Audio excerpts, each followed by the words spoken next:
Presiden Prabowo itu tidak pernah punya tema lain ketika pidato selain MBG. Apapun forumnya, siapapun orang yang ditemuinya, selalu MBG narasinya. Ini presiden susah kita bedakan sebagai seorang kepala negara dan kepala pemerintahan atau CEO MBG atau ketua panitia MBG. Karena narasinya selalu MBG. Bersamaan dengan itu, presiden tidak sadar atau bahkan mungkin menolak untuk memahami bahwa MBG ini mudorotnya lebih banyak ketimbang manfaatnya. Hal yang paling mendasar itu soal pengalokasian anggaran, Bang. Kita sejak bulan September sudah mengkritik bahwa anggaran pendidikan tidak boleh dirampas untuk makan bergizi gratis.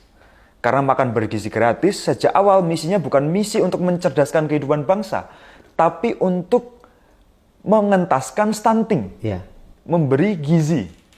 Artinya lebih masuk akal kalau memakai anggaran kesehatan ketimbang anggaran pendidikan.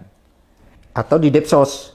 Atau ada anggaran khusus yang memang MBG tanpa mengklaim anggaran yang lain.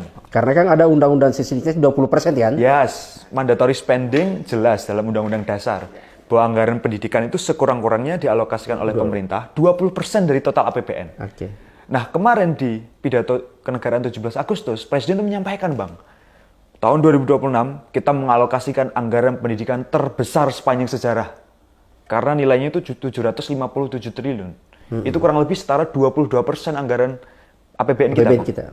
Wah, kelihatannya luar biasa. Tapi setelah kita cross-check, 223 triliun itu diklaim sebagai MBG. Ini kan sudah masuk ke pelanggaran konstitusi, Bang. Rezim hari ini memang rezim yang sejak awal lahir karena pelanggaran konstitusi. Jadi sebenarnya tidak mengherankan ketika pelanggaran konstitusi itu dilakukan lagi. Ada realitas di dalam publik hari ini bahwa rasanya pendidikan itu lebih mendesak untuk diberi solusi ketimbang MBG. Stunting harus dientaskan, iya. Tetapi metode pengentasannya mestinya tidak memakai logika proyek. Harusnya pakai logika program atau gerakan. Kita nanti akan bicara soal kenapa MBG itu saya sebut proyek dan bukan program ya, Bang. Tetapi yang jelas, ringkasnya adalah ada semacam kemampatan di bangsa kita bahwa kanal-kanal perubahan, kanal-kanal perbaikan itu buntu, Bang. Kita coba cek mekanisme trias politika kita. Eksekutif, yudikatif, dan legislatif. Mekanisme yang berjalan di antara ketiga ini, Bang, itu nggak sama sekali bisa kita percaya.